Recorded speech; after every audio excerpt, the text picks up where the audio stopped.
My name is Jose Ferrer. I'm a video director, mostly for reggaeton, but I do a little bit of everything. Music videos, commercials. I'm getting into films now, and I also have a online film school for Latino speaking people. 15 years. And can you tell me like how you started your career and kind of what was your first film and kind of your first music video and kind of how your career got to where it is today? I think I started way before I thought I started. When I was like 14, I actually lived from Puerto Rico to the States, Puerto Rico, States, Massachusetts, right? So when we moved the first time to Massachusetts, when we were like nine, my whole family, right? And I love basketball since I was young. We used to make the smaller hoops. We used to do everything. And I asked my older brother back then to rent me a camera. It was a VCR camera from Rent a Center. We rented for a whole week, and I what we used to do is that I used to tell my friends when we're gonna dunk because it was a lower rim. It wasn't a 10 feet tall, and we were gonna dunk, press start, press on record, and then stop when we finish. So we then do a whole 1 hour film of just us shooting, dunking. So I was actually recording and editing, but I never knew I was gonna do videos or movies or whatever. Okay, cool. Past the years, I'm studying to be an architect. Then I started to be a computer science and all this kind of things that happens. And like around 2001, when we moved back to Puerto Rico, I always wanted to do music. So I started to do music. I taught myself how to do it, and I started reading magazines, and I started doing beats. And then from that, it came to videos. And my first video, well, I actually bought the camera working at a pizzeria. I saved like $3,000. It was a Panasonic P2. Well, not the P2, the ones before that, the A700. And I told a friend of mine, which is he was a big reggaeton artist named Maki, if he can let me do a video in front of his house. And he actually let me. So what got me really different from everybody back then, all the videos were more like the editing was really boring and dissolve cuts and stuff. So my editing was so advanced. So when I did that video, even though the quality wasn't that good, the editing was too advanced for 2004, which at the time that I did my first video. So after that, like it just started people calling me and calling me. And all of a sudden, like three videos later, it came out to White Lion, Elias de Leon. He saw it and he asked the guy. He did that video for free, and the guy told him, "Yeah, I remember I was in the studio. I was the guy." And they were talking about me, and they didn't even know the guy. Elias didn't even know I was the guy because I used to lie to people, telling them that it was some guys from New York. So yeah, that was the first one, man. And then from there, kind of how did you start picking up videos and start making money from it? Yeah, so after I did like seven or five videos for free, basically I used to tell the artists to find the models, the locations, um, just find everything, and I'll take the camera, I'll do the editing. Sometimes I take two lights, like the typical when you start. Well, I don't know back nowadays, but back then I had like the people that constructions, the ones from outside that are really hot, those little square lights. Those were my lights. And then Lennox, which is from Zion Lennox, he was the first one that actually told me, "Hey, I got 2 grand for each video. I'm gonna do five." So that for me was like that was like $1 million. And I did 5 videos in a row with him. One of the videos became really like viral. There was no like viral back in the days. It was 2005 maybe, but it became viral in the streets and in like the TV channels, and I used to have a lot of DVDs with my videos. Like supposedly, hey, this is a mix of reggaeton videos. I used to put the biggest videos of Daddy Yankee and then my videos between with my name. And I used to put that on all, like I used to give that to all the barbershops. So it kind of helped me out, that way. And yeah, after that, Jag and Maki was signed to Univision. Univision had like a music back in the days, like Sony, Univision Music. But I did the tour for Jag and Maki and everything, and you know that after that just started going. And Elias De Leon gave me the video for Sensación del Bloque, which is probably the top 10 most famous reggaeton videos of all time. And then I heard you had like a Daddy Yankee video after this that Yeah. that you got picked up. How did that come? The first video you did for him? Yeah, it was actually that same day that I recorded the Sensación del Bloque video. It was me, De La Ghetto, and Randy. We were like three new guys that everybody were talking about in the industry.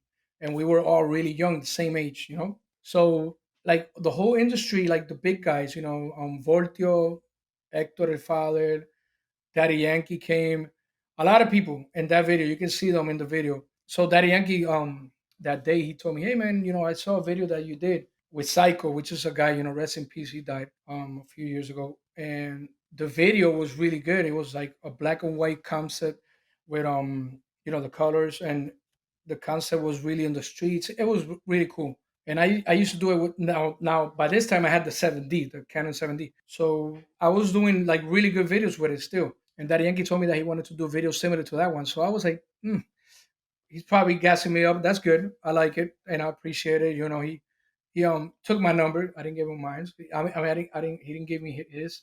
So I was like, cool. I mean, just that motivated me a lot. And like 2 months passed, and actually, a friend of mine, he was gonna do a behind the scenes in Daddy Yankee studio something. So he called me. He said, "Hey man, I'm going to Daddy Yankee studio to record him for an interview. I was gonna use the Panasonic P2, which I bought after the 100." And he told me, "You're the only person that I know. My the guy that I had can't make it. Can you do it for free?" I say, "Hell yeah!" You know, I was in the university. I was like 10 minutes from his house. So I went to the studio. I recorded that Yankee. He recognized me. And then after, when I see everybody cleaning up and we finished, Daddy Yankee was waiting. I was like, oh, you know, cool dude. You know, he's waiting for us. But he was actually waiting for me. And then he told me, "Hey man, I was waiting for you. You remember that video that I told you?" I'm like, "Yeah, man." I mean, he's like, "Can we meet tomorrow for the video?" So, you know, the next day I met with him in his office in San Juan, and you know, we did, you know, we came out with the video. It was like a 20 grand video, which for me was really high budget back then, and still a good budget nowadays. But you know, 20 grand was like a lot compared to the $2,000 videos that I had before him. So that's the video that I did, which is "Que Tengo Que Hacer," a really famous video too. So, at the Daddy Yankee video, how did that kinda go, and how did, the shooting kinda go Yeah. for that since you had $20,000, which was a big budget for you at Well, the time? yeah, I spent the whole 10 grand. You know, they give you half and then the other half. I spent the whole 10 grand on production. I had cranes, I had the best models. It was just all out. And it was like a perfect day. Daddy Yankee was like telling you can see him, you know, I can look at him. Like when I was recording, I could see his reactions, talking to his people, like, "Hey, man, I told you this kid is good. You know, you seen that?" Because I was the first non film person that recorded Daddy Yankee. Whatever, right? Then he was like, the last shot, I had the sun behind him. Right behind him, you know, it was like we were on the beach. So it was about to go down. So I didn't like the shot. I was told him, "Hey man, can we do one more?" So I seen that the whole the card, the P2 card, which is like the first camera with a card, not with tape. I told him, "Hey man, let's do one shot." So I see that I cannot record no more because the card is full.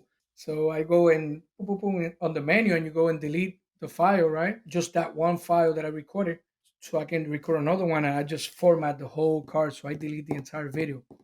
Now back then, we didn't have this doctors, we didn't have nothing. And I called the specialist. He told me, bro, it was the worst day of my life back then. And yeah, man. So that's really like a famous for filmmakers. It's really famous story. But yeah, So that's what happened. so what's going through your mind after you delete the Yeah, video? Like, and I what happens after that aspect of deleting the video? What do you do?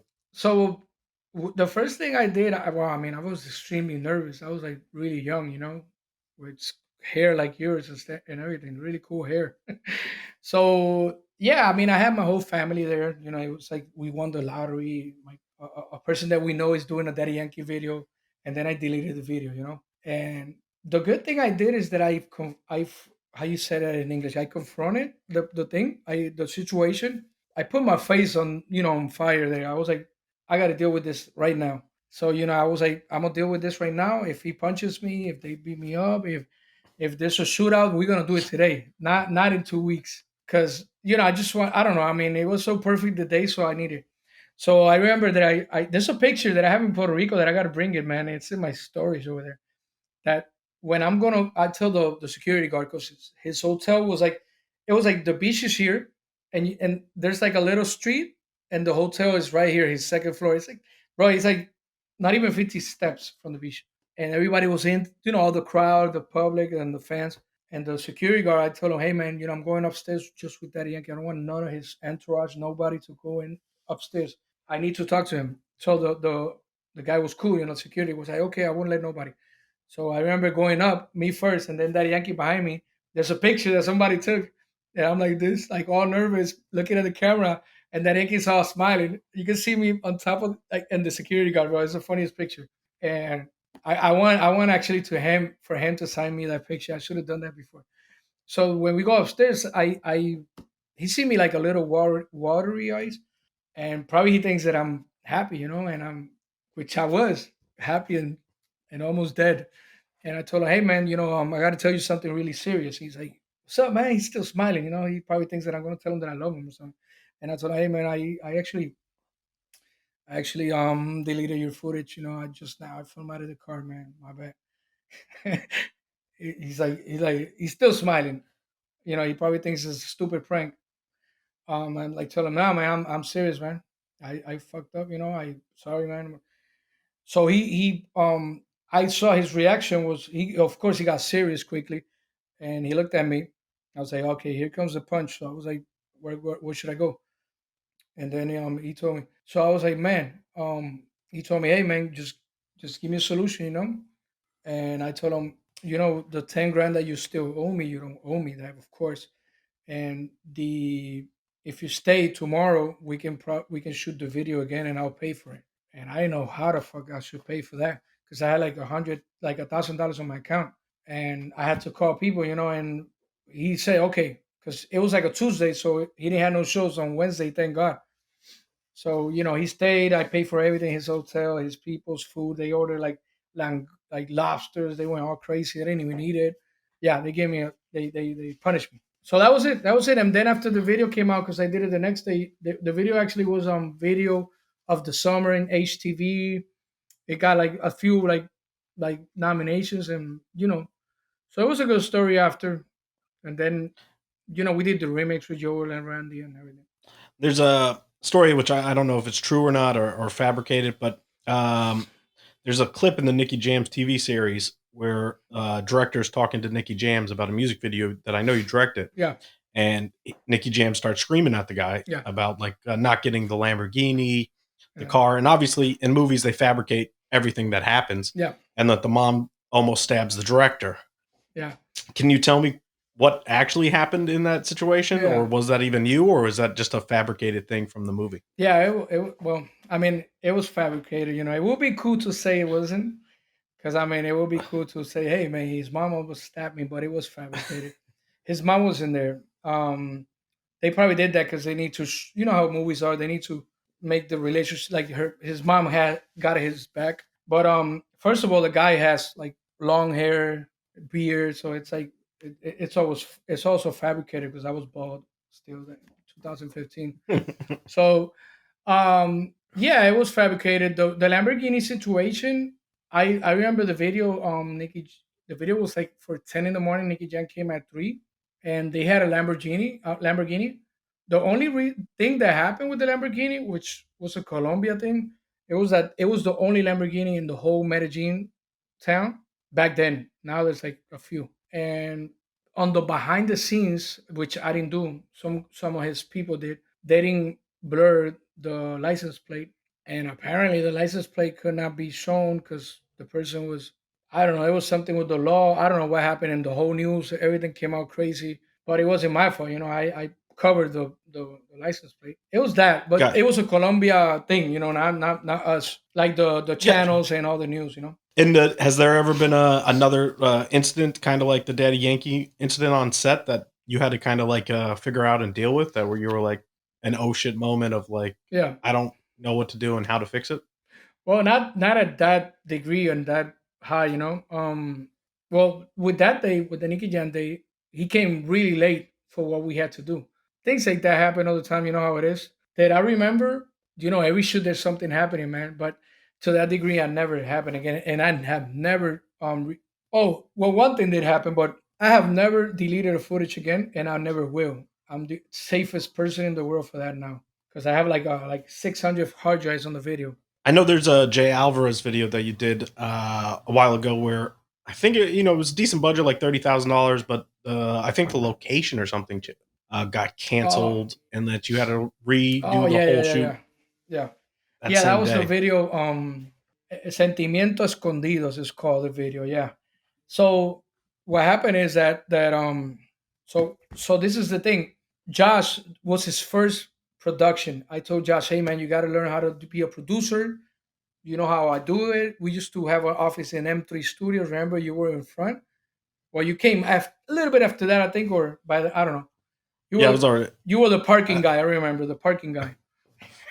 So no, I don't mean a parking. You know what I mean? Like your parkings were like all the parkings were yours. I Like used all the cones. yeah, I used to call you the parking guy, which we were not there to touch the cones. So yeah, I told Josh, hey man, we're doing a lot of videos, and this video I wanted to for the first time give my trust on someone, which I know, Josh is my nephew actually, which I wanted to trust because he was doing it with me. He was making the calls. That's how we produce. Hey, we call the model, we call this, we call the guy, and that's it. We produce a video. So he did it. And he went all out. He was like 2 months before. So we went to this. I think it was my North Miami High School, something like that. We actually went, me, Josh, and Banks, and we were there. We did a meeting with the principal. Everything was good, bro, for the day. And the day came. I don't know, for some reason it was like we had the day, we had everything. We had the permissions, we had the jets from all the teachers, whatever. And the date came. It was on a Saturday. The shoot. For some reason, I told Josh on Friday, "Hey man, you should go to that school, man, and talk to them." I don't know. There was something telling me, "Hey man, you just go." So when Josh went, they told him, "Hey man, there's no permission. No, you guys are not gonna do anything tomorrow like that." And we were like, "Oh my god, man!" So imagine this is like 1 a.m., 1 p.m., and we had a whole concept on a university, on a high school. We had to use the football field. We had to use the basketball field. We wanted to use the locker room, one of the classes. The whole concept was around the high school. So that's when we got crazy and we told Josh, you know what we do now, right? Well, we got to just go in the car and start looking for places and then call Jay Alvarez and tell him the news. So me and Josh just got in the car and just started going places. And actually, the video came out better. The makeup artist found the kids club, boys club by Miami, and then we went driving and we found this typical Miami market. What is it called? Grocery market, whatever. So we just started doing it like that. So yeah, that's the story. There's more to that, but I'm improvising, like trying to say what I remember. And and then from was there any time in your career that you kind of just felt like giving up, or was there like a reason why of like you just didn't think it was going to work when you first were Yeah, starting out? yeah. Well, the Daddy Yankee situation was the first hit that got me depressed because it was bad. Even though he was cool about it, it was still bad. Because it was just something that I thought it was gonna end me, but it didn't. And then like every 5 or 10 years, like filmmakers, they want to quit what they do and do something else for some reason. Because you get tired of music videos, but it's something that you say, but it's not true, you know. But I did. It's like a cycle. You know how it is. So I'm on top. I'm doing all the videos, and then all of a sudden I'm like, oh man, getting tired of this. I'm not getting creative enough. I want to do movies. And then you start going down, and then you go down, and then you go back. So you can say that this moment right now is probably the moment that I'm below again and starting to go up again. Yeah, because I mean, I do want to make film. Music videos is like a university, which is a real good one. Reggaeton videos, I say that if you do reggaeton videos, you're extremely on top of all the people that do music videos because when you see a hip hop or a trap video in English and you mute it, it's really simple. It's just a song is so dope and the beat that it's like it always gonna sound good. But a reggaeton video, not all reggaeton music is good, and some of them are really horrible. And you still make a good video on top of that, then that's I always say that they're really good, really good. And what are you working on nowadays? I know you have your school and stuff like Yeah. that, and Well, I just did and the. I just finished my third year in a row TV special for Christmas for with Don Omar. I'm actually almost finished it. I mean, I finished it. They should put it like in a week from now. Some of the Spanish TV, I don't know which one they negotiated this year. And I also did. I just did the Miami Heat intro for 2023 and 2024 season. It's just the intro for the season. When the playoff comes, then they probably hire me, or maybe I think Gio Green. He's the one that always does that one. But Gotcha. but that was really cool that they called me for that, and I did the intro and met the guys. I had like 15 minutes with each basketball player. It was really cool. That's when Jimmy Butler went viral. Those pictures, though, that day, that was us, and with the hair. So I'm also working on my academy. Of course, I have that Creative Film Academy since 2019. I created it on 2019 September. It did something, but when COVID hit, now that was the good old days for me because it was like the best time in my life. But yeah, I'm doing that, and I'm actually starting to do a course about course creating. They're all in Spanish, but I'm starting to do some in English because the market is way bigger than the Spanish market. In the Spanish market, if you sell something for $27, it's like, oh man, that's too much. So yeah, It's like music nowadays. yeah, exactly. Okay. That was about it, Javi. Thank you so much.